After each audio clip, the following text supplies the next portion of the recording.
Good evening. This is Dr. Bernstein with the January 25th Teleseminar.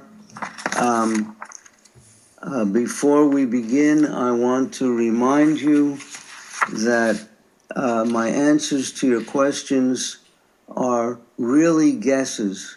I don't know your complete history. I don't know your family history. I'm making assumptions when I read your questions, assumptions about you or your health or whatever, and I'm making a guess. So you can't really go by what I say, but I may have made a good guess, and you can discuss my suggestions with your physician. We have a special subject today, which has to do with the fact that metformin can impair the absorption of vitamin B12. It doesn't do this to everybody, but it does do it to a certain percentage of the users. And I just stumbled on an article that I saw several years ago, I think in 2010, that points out that you can avoid the B12 reduction if you take calcium carbonate with the metformin. And they make a suggestion of taking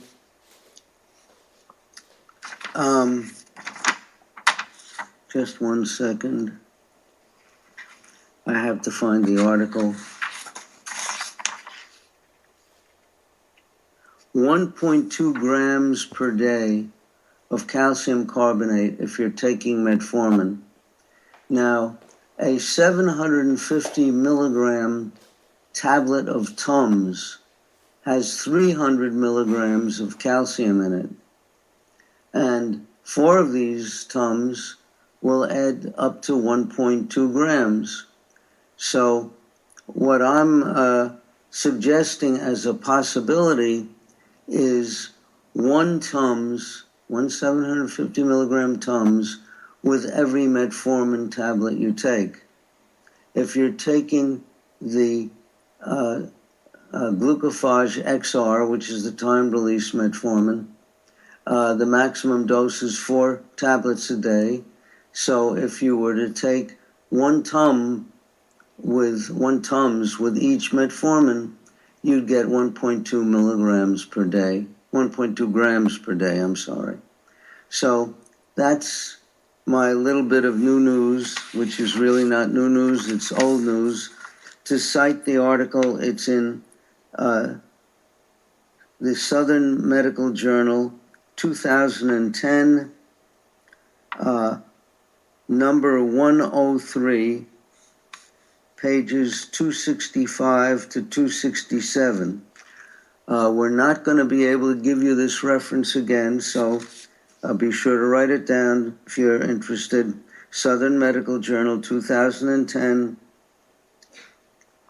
number 103, pages 265 to 267. Now, this might be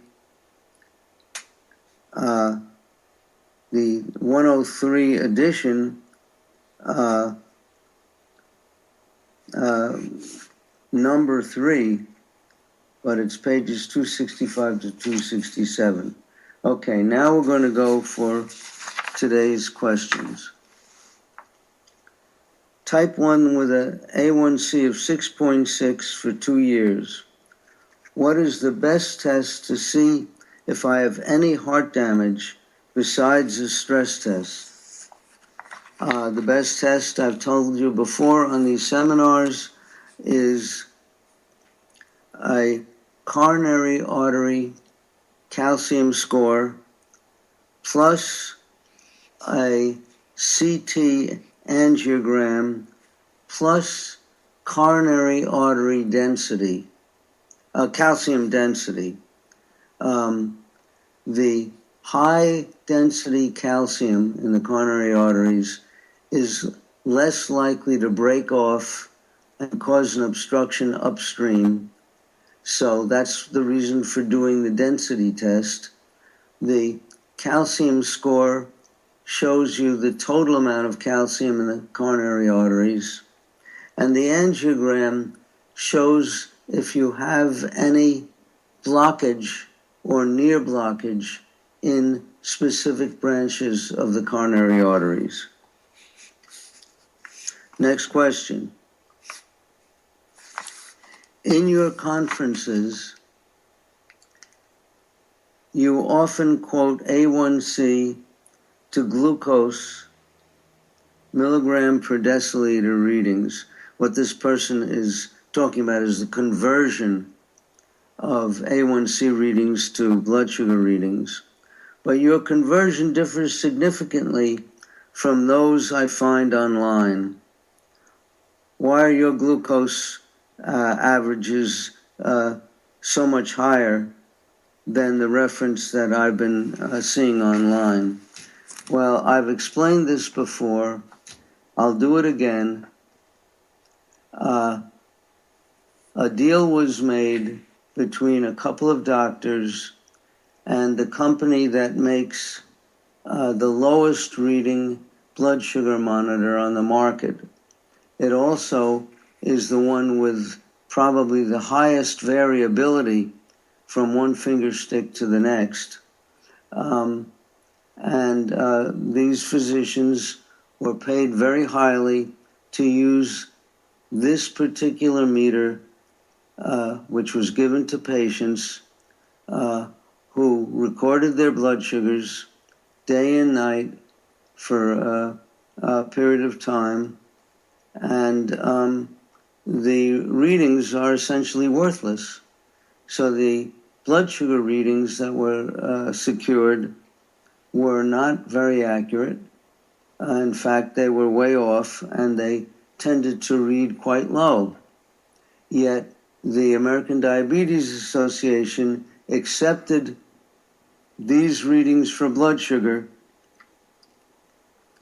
which were then correlated with A1C readings for various patients.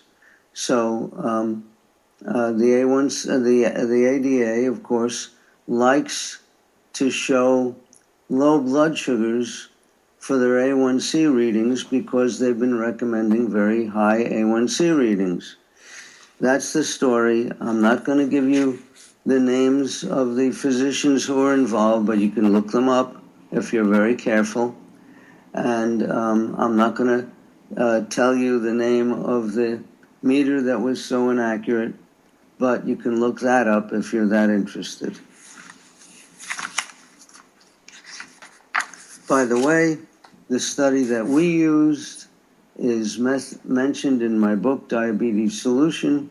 It was actually published in the journal Diabetes Care, and in those days, the people who did the study got accurate results. And they matched, at least for blood sugars near 100, they matched the results that I had gotten for A1Cs when I looked at many patients.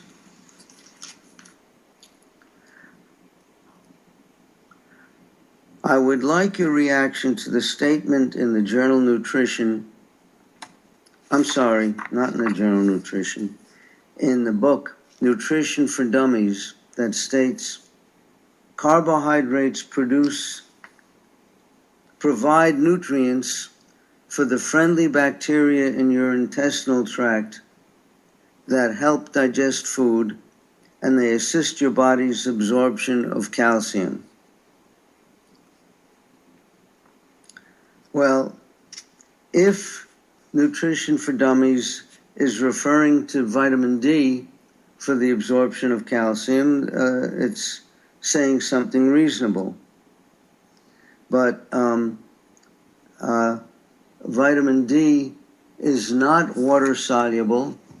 You will not find it in carbohydrate foods. You'll find it in animal foods, in fishes, and so on. So we can't say that carbohydrate foods are going to enhance your absorption of vitamin D. As far as other comments made in Nutrition for Dummies. Maybe if you're using this book, you're a dummy, and maybe you're getting dummy results, but there are many carbohydrate vegetables, but they're low carbohydrate vegetables that have vitamins. And the reason I recommend any carbohydrates in your diet is to get vitamins from low carbohydrate vegetables. The low carbohydrate vegetables are not the starches. The starches are just giving you mostly sugar, not nutrients. So I have not read Nutrition for Dummies. I don't intend to read Nutrition for Dummies, but I see no reason to consume high carbohydrate foods either for diabetics or for non-diabetics.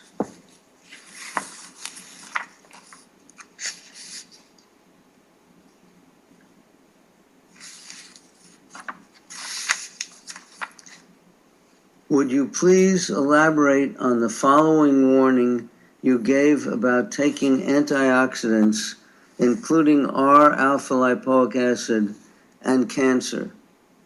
And now this person is supposedly quoting me. Cancer cells can thrive on antioxidants. If you have a family or personal history of any form of cancer, it would be wise to steer clear of R-alpha-lipoic acid and other antioxidants. Well, this is not quite the whole story.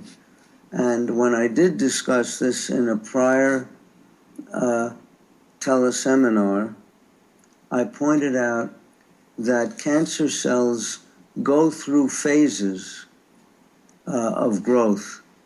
Some phases, they require antioxidants. Some phases, they're harmed by antioxidants. So it's a varying situation. And the problem is you're not going to know what phase any group of cancer cells are in, whether they can be helped or harmed by antioxidants. And my guess is that you probably would be better off staying away from them if you have any form of cancer. But if you know what phase you're in, and I don't know how you would know that, there are times when antioxidants would be helpful. Next question. I'm 49 years old, type 1 diabetic. Why my sugar does rise if I run in the morning, even if I have a good sugar when I wake up and eat a small breakfast? The opposite is true when I run in the evening. Well, this is explained in my book, Diabetes Solution. It's due to the dawn phenomenon, and it's not at all uncommon. I see this very frequently. And just yesterday, I had an argument with a lady who doesn't like to do her exercise in the evening. She finds it more convenient to exercise in the morning. And I said, well, you might have to take a shot of maybe 1 or 2 units of regular insulin to prevent the blood sugar rise that you are going to get when you exercise in the morning. And you may have to decide which you want to do. Exercise and take some insulin, or exercise later in the day and not be required to take insulin. And this I've seen ever since I was first in practice. I've told you listeners about this story before. I had a patient named Jamie who lived in Montana, out in the mountains, and he found it most convenient to run when he got up in the morning or within an hour of rising in the morning, and he took 2 units of regular insulin, and that kept his blood sugars from going up in the morning, plain and simple. Now, for more of an explanation of the dawn phenomenon, you could read my book, Diabetes Solution, but it's a real phenomenon, it's legitimate, and it does affect morning blood sugars. In your book, you talk about R-alpha-lipoic acid as opposed to alpha-lipoic acid. Could you explain the difference between the two? Which should you take? Well, I'm not recommending either because they are not necessary for the treatment of diabetes. For many people, they probably are a waste of money. They have been used to treat diabetic neuropathy, and how successfully is hard to tell. The alpha-lipoic acid comes in 2 enantiomers, that is, 2 versions with identical chemical formula, but with different orientation, let's say geographically, or right and left orientations. And one has the right orientation, the other has the left orientation, and the right orientation seems to be more potent when it comes to treating diabetic neuropathy. And there's a product made in Florida called Insulow, I-N-S-U-L-O-W, which supposedly lowers insulin resistance, and it consists of R-alpha-lipoic acid, the R enantiomer, plus biotin.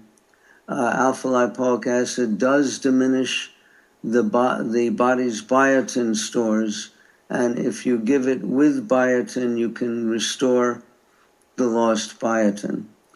That reminds me of something about biotin that you should know. Biotin can affect measurement of thyroid hormones.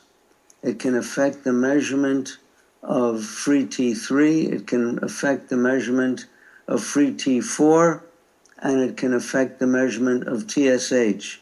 It all depends which company's reagents are used to do the measurements, which tests will be affected. But as a general rule, people who are having a thyroid test performed should not take biotin within the prior 3 days. You won't suffer from skipping your biotin, but you will get possibly a more accurate thyroid test. That's for free T3, free T4, or TSH.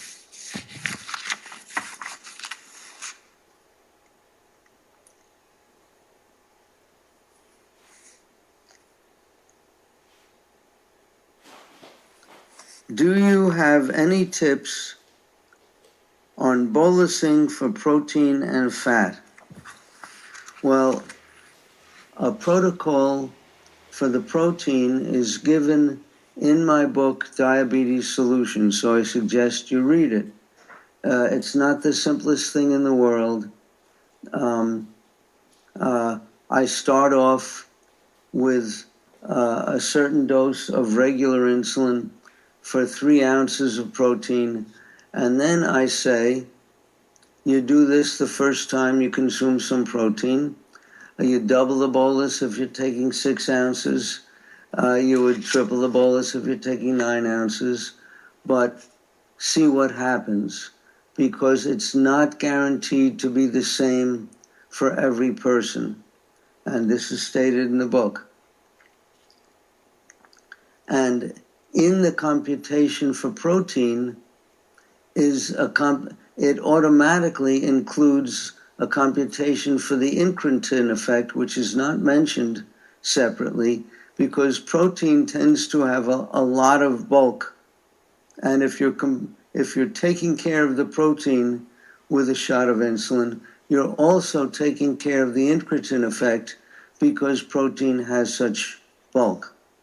And if you don't know what the incretin effect is, look up Chinese restaurant effect in my book, Diabetes Solution. It's the more modern term.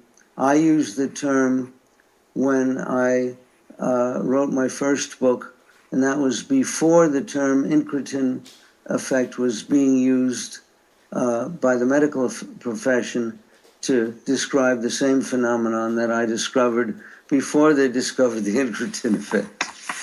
Okay, let's see. My LDL is very high as a result of eating low carb, which necessitates high protein and fat. Should I be concerned? Well, why should you be concerned? The latest studies have shown that LDL bears no relation to heart disease, although oxidized LDL does. And oxidized LDL gets elevated when you eat a lot of carbohydrate.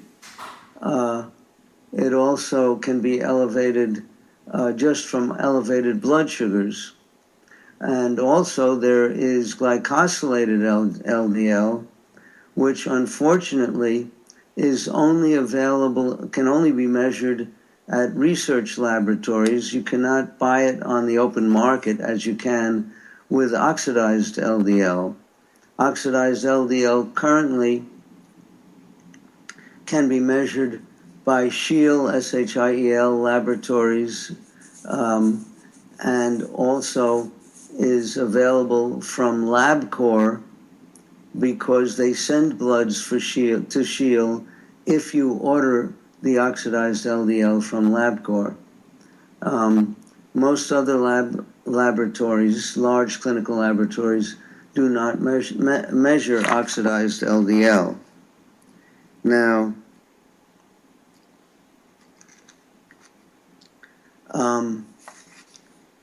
oxidized LDL can be elevated if you have a low free T3.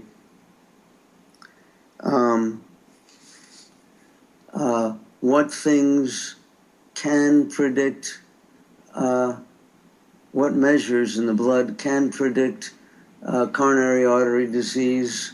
Well, nothing can predict it as well as the coronary artery calcium score and the other tests that I recommended be done with the calcium score. You can look at your free T3, you look at inflammatory markers, C-reactive protein, homocysteine, but again, nothing really compares to getting the imaging studies that I mentioned. Next question. Can the comment on the new ultra-long-lasting next generation, the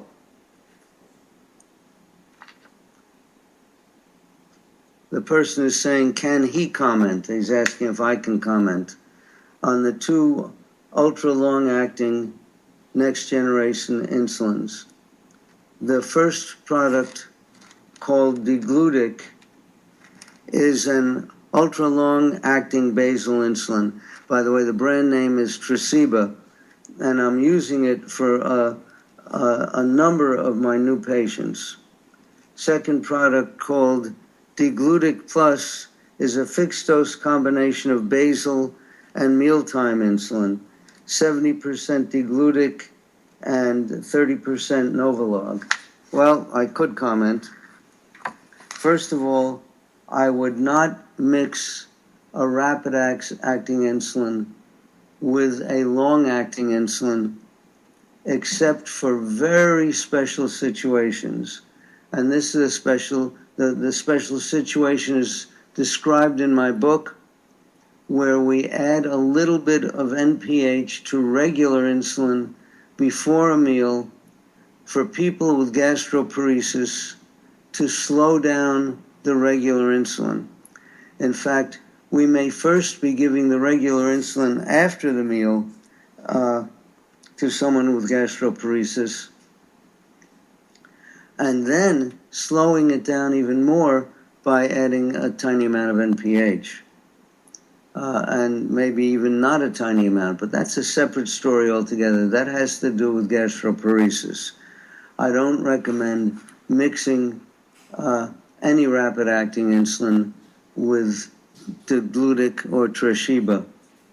Tresiba, we've been having some success with for treating the dawn phenomenon. You may recall that long-acting insulins like Levemir do not seem to be working in the early morning when the dawn phenomenon is occurring. So people taking Levemir or Lantus, which I don't recommend, may wake up with elevated blood sugars due to the dawn phenomenon. And if you increase the dose, you might get hypoglycemia during the night. So we have a real problem. I take Levemir currently, and I find that my blood sugars are elevated when I wake up in the morning.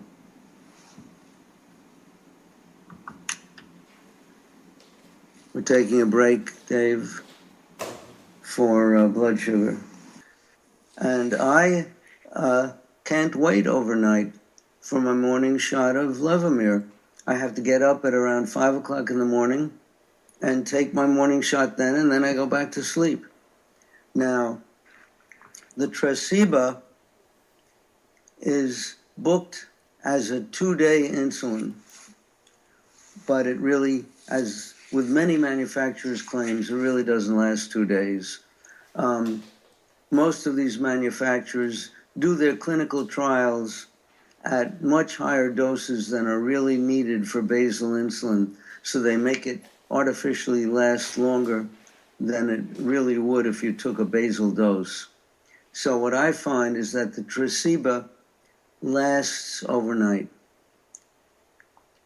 You can use it to treat the dawn phenomenon in the morning for many patients.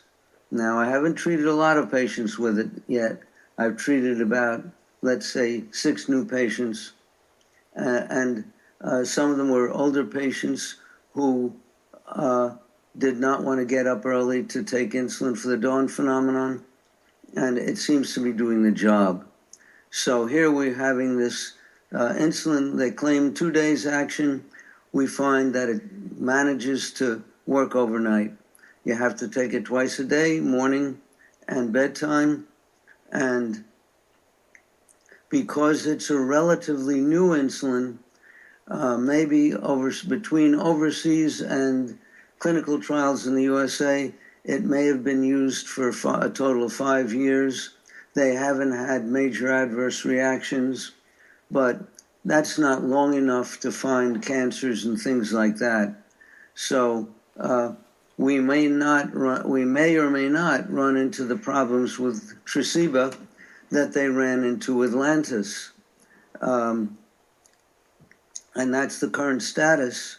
I am taking this minor risk of using it on my patients because they don't want to get up at 5 o'clock in the morning, and I don't blame them. Let's see what else we have.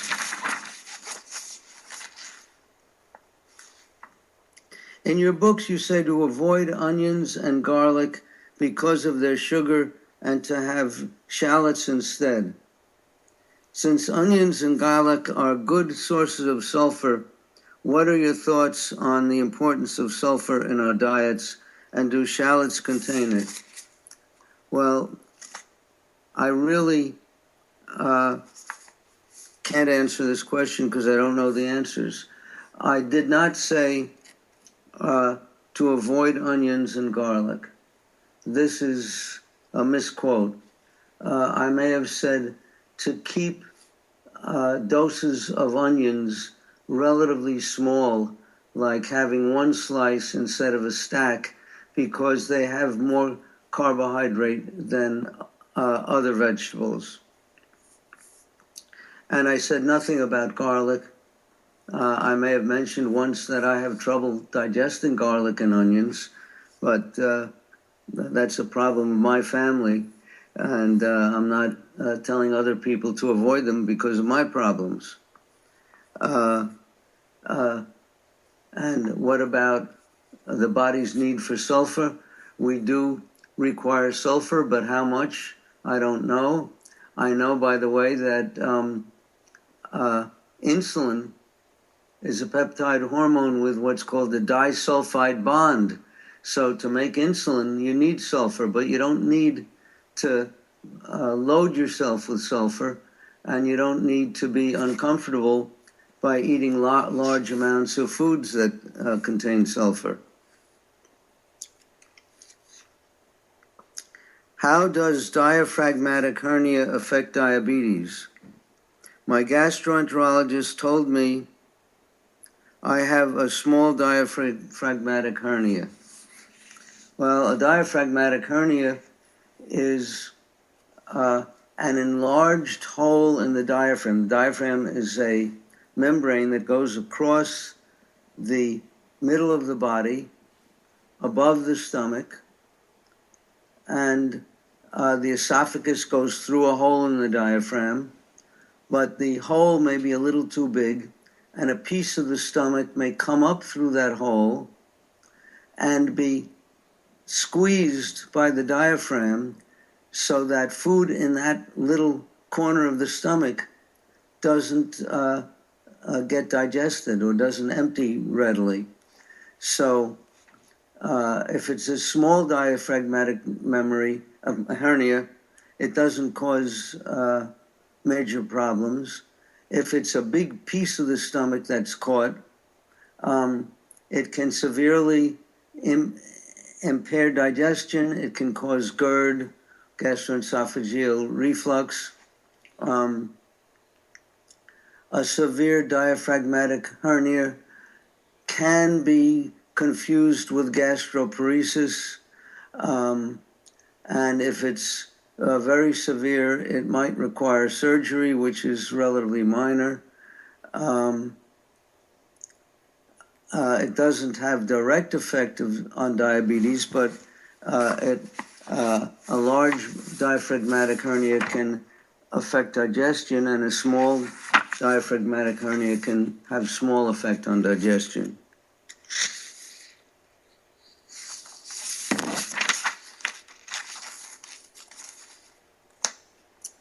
How reliable and accurate is the A1C in measuring average blood sugar control? When I do a fructosamine test, it seems to indicate much higher results than the A1C, and my daily blood sugars indicate. What should I follow? Well, to me, the fructosamine test has only one application that I could think of. It's good for following pregnant diabetics, especially type 1 diabetics, because it gives a 2-week, more or less, running average of blood sugar. The trouble is that I've not seen any published figure as to what blood sugars correspond to what fructosamine level. So it is tracking the direction of your blood sugars. You could see if they're going up or going down. But if you're a doctor treating a pregnant diabetic, you should be having her record her blood sugar data. So the fructosamine would really be a double check to see if the patient is not telling you the truth, or if the patient refuses or is unable to check blood sugars. It's not a measure that should be used week by week for type 1 diabetics who are not pregnant. There is no number that you could look up for what blood sugar the fructosamine corresponds to. Go by the numbers that you get on your meter, assuming you're using an accurate meter. The only time your blood sugar meter should show a discrepancy from the hemoglobin A1C would be if you're not getting blood sugars during the middle of the night. Your blood sugars at night might be different than they are during the day, and that, of course, could affect the A1C reading. But going after fructosamine if you're not pregnant, to me, doesn't make any sense. I've had type 1 for 12 years, and I've tried following the diet a few times now and had success. However, after a week and a half, my mood takes a dive.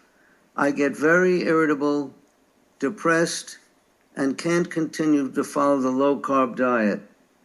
Upon eating carbs again, I almost immediately feel better again. Is this an adjustment phase I have to suffer through first, or could there be some undetermined cause? Well, again, in my book, it points out that if you're used to an elevated blood sugar and you rapidly bring it down, there's a very good chance that you'll get symptoms of hypoglycemia. So that seems like the most likely thing in this particular situation. Now, there are unusual situations that I've encountered that are very strange that might relate to this, but they're rare. For example, I have one person who has strange symptoms from all kinds of foods. Different foods affect him in different ways. He also has chronic depression that is not or was not being adequately treated. And when he ate a lot of carbohydrate, his depression got better. Now, eating carbohydrate increases levels of tryptophan and serotonin in the brain and can act like an antidepressant. Prozac increases serotonin levels in the brain. So it could be that he was using carbohydrate as an antidepressant and that it was working. But this is rarely the case. This is a very unusual situation. Much more common is the feelings of hypoglycemia, which this patient describes in the question, probably due to rapidly achieving near normal blood sugar or even lower blood sugars than before.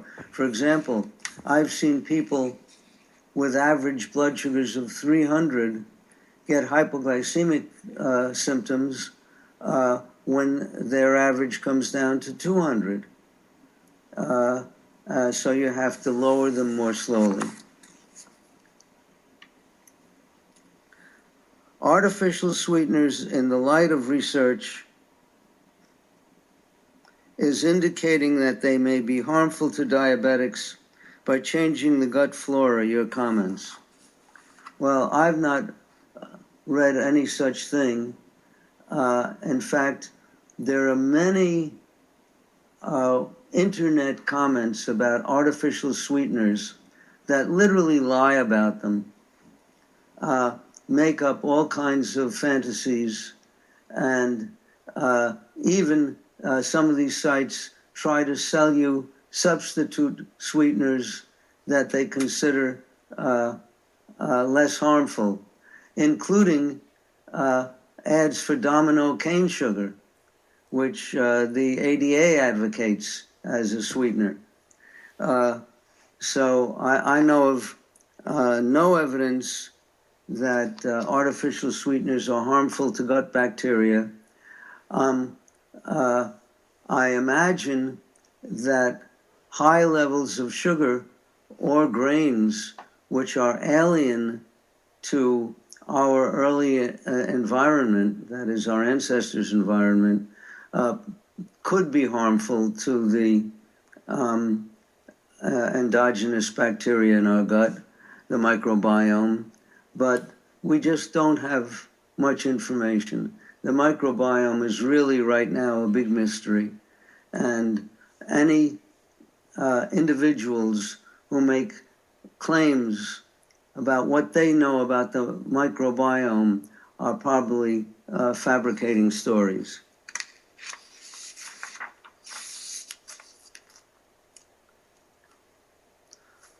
Why do I get different readings of 103 on my right hand and 130 on my left hand?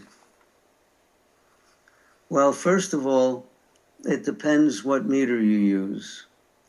If you use the meter that I was talking about earlier, that was used to determine the current ADA, hemoglobin A1C recommendations, that meter can give you 80 in one hand and 150 in the other hand immediately thereafter.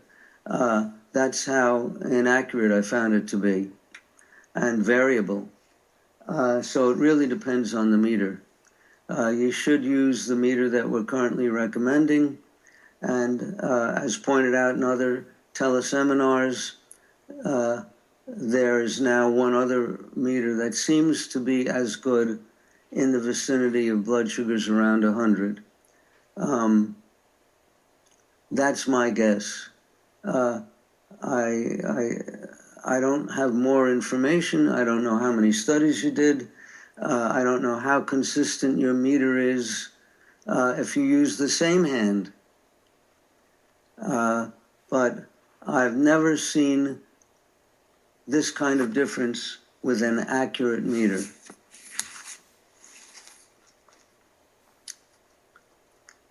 When I was first diagnosed at the age of 15 as a type 1, I was at the ER with extreme dehydration, retching, double vision, glucose of 1200, but they also performed a spinal tap on me.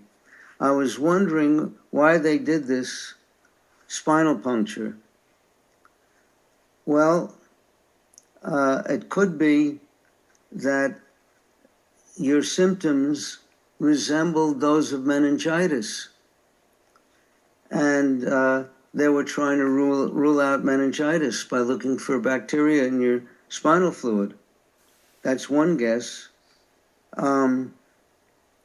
Another reason is that it's very profit effective.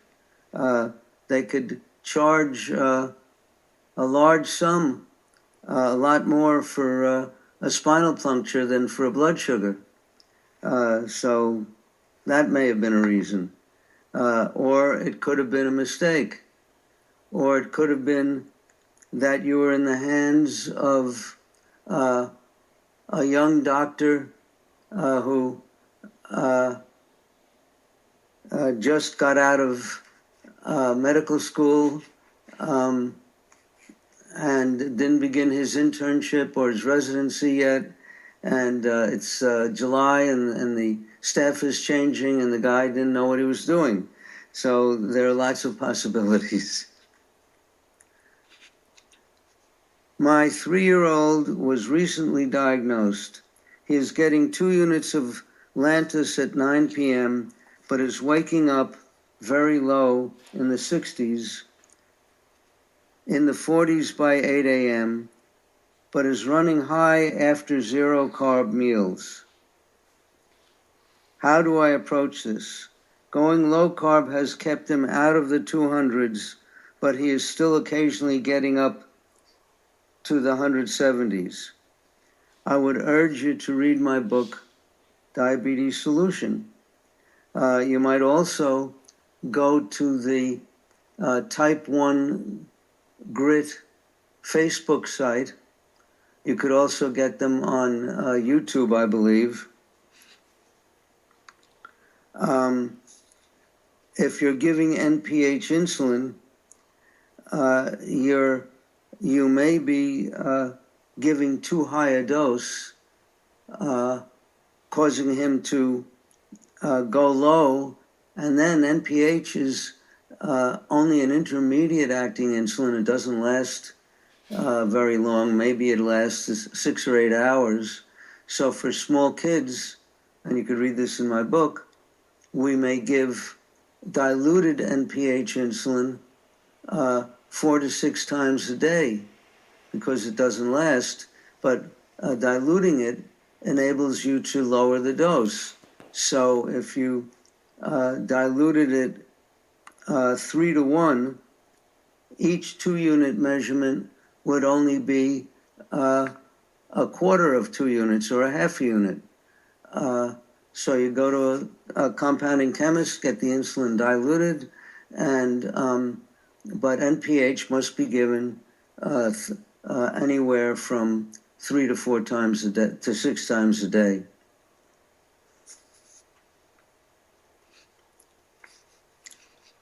Read the book. Why can I get different hypo responses at the same readings of 35? Sometimes I'm sweating and stumbling, and other times perfectly fine. And I know it is not the meter or strips. This question stole a special subject that I was going to film today for my Dr. Bernstein's Diabetes University videos. It has to do with the blood-brain barrier.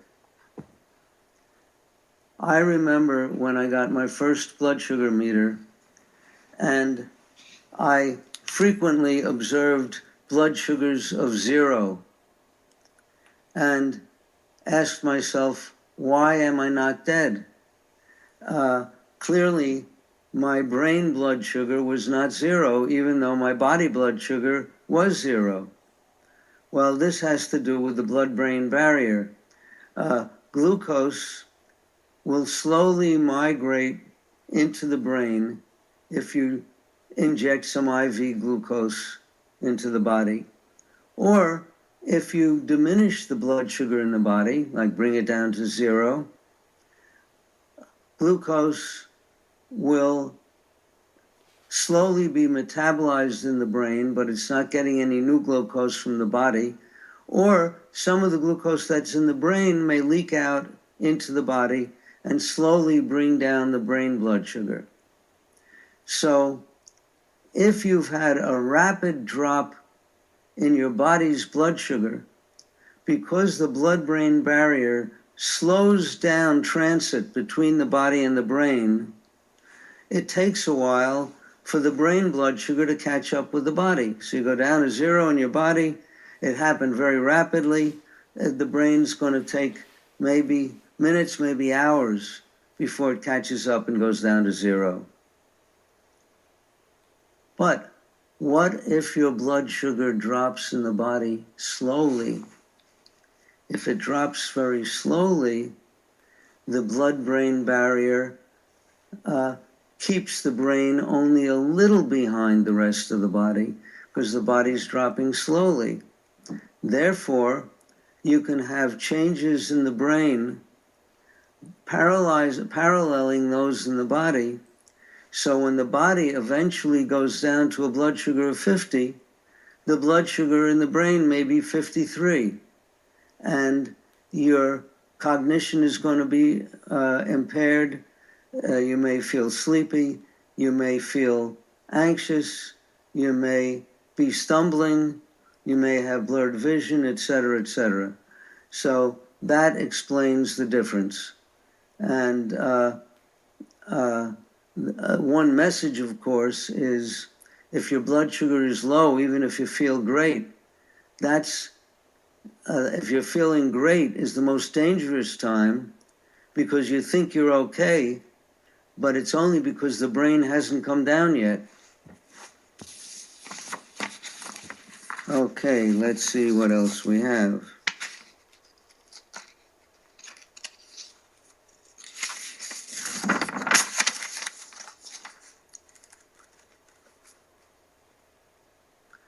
On page 307 of your diabetes solution book, it states, if I were to use Novolog or Opidra in place of regular insulin, I should use half the dosage.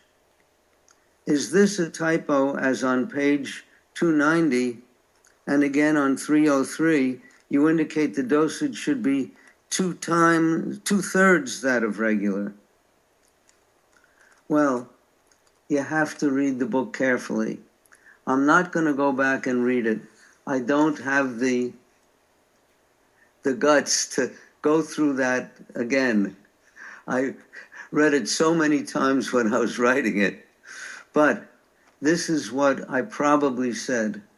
I probably said you initially do an experimental dosing where if you're using Novolog or Opidra, assume that they're much more powerful than regular and cut the dose in half.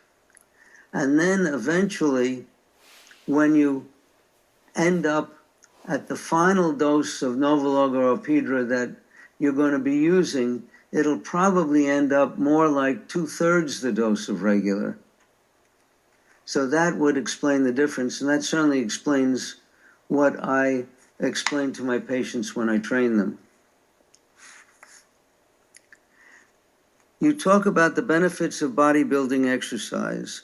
There are reports of studies that have shown this kind of exercise, along with creatine supplementation, can significantly reduce A1C when compared to exercise alone. Is this your opinion also? I've never tried it. I've had occasional patients who did try it, and they didn't see a difference. What I read in the few reports that are out there is that the effect on blood sugar of the exercise, or on insulin resistance of the exercise, I should say, is increased when you take supplemental creatine. Now, that may or may not be true. From what I've read, it seems that the creatine is advocated mostly for bodybuilders and people who exercise very strenuously, and may help reduce body fat and increase body muscle. It may be true, but I've not seen direct evidence of this.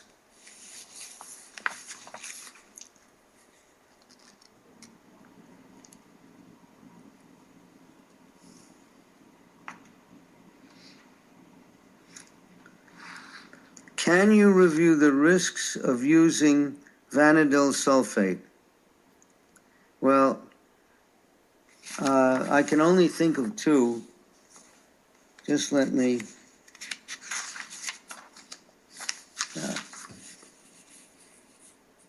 in my experience, vanadyl sulfate is one of the few supplements, in fact, the only one I've seen, to have a potent effect on blood sugar. That is, a blood sugar lowering effect that was measurable, where my patients saw a significant difference. And the major effect I saw was in one patient who had a cookie store on the ground floor of her apartment building, and she would stop off there and eat cookies, and her blood sugar would go sky high. And if she took vanadyl sulfate, it didn't go as high. In fact, her A1Cs were the best I had seen in her with the vanadyl sulfate.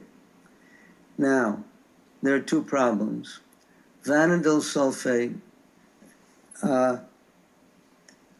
is packaged differently by different suppliers. And even from the same supplier, you have no evidence that you're getting the same amount in every capsule or in every bottle. So there's no guaranteed consistency of it, either in concentration or in the total amount they put in. That's one hazard. Since it can lower blood sugar, you can get hypoglycemia, especially if you're taking insulin at the same time. So there's the uncertainty. But more important, I think, is the fact that it is a phosphatase inhibitor. It inhibits an enzyme that breaks the bond between phosphate groups and other molecules throughout the body. Now, since phosphatase is important in chemical reactions everywhere in the body, maybe hundreds of thousands of chemical reactions that we don't even know about. By inhibiting phosphatase, we don't know what we're interfering with. We don't know what potential damage we could be doing. And since this is well known, one of the few significant quantitative studies of vanadyl sulfate, which was done at my medical school, was terminated deliberately after 3 weeks because they didn't know the long-term effects. And that's a risk that someone would be taking. And I don't want to take the risk with my patients, so I've not been advocating it for my patients. But also, I like predictability, so that's another reason for not using it.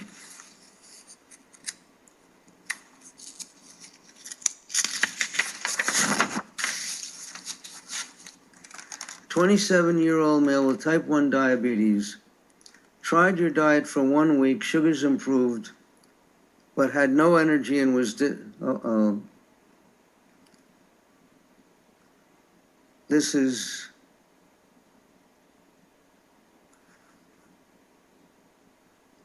he works out 4 times a week, including boxing.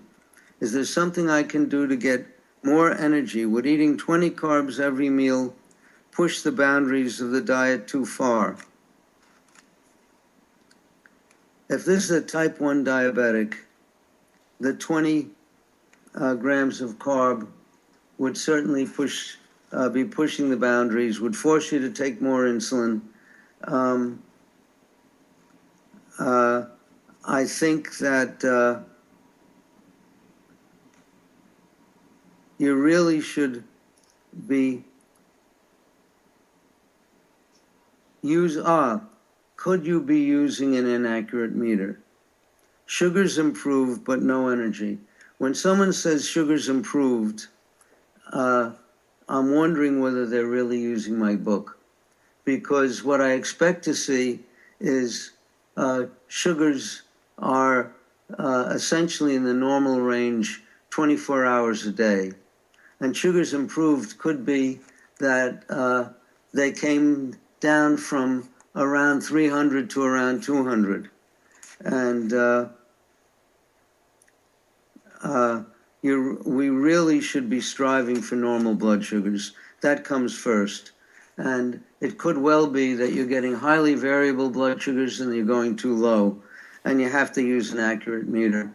And you should get to the meter that we've been recommending, which, again, right now is the Freedom Freestyle and the Freedom Freestyle Lite.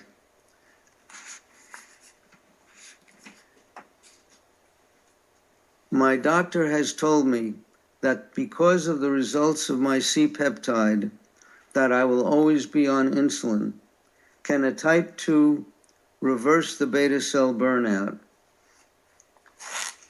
Well, that's a good question. A type 2 can reverse the beta cell, can can partially reverse the diabetic if caught very early. We've done that with type 2s that were caught early, where we gave them insulin and after a while didn't need it. There's much literature to the effect, normalize the blood sugars up front early, you may get a partial reversal.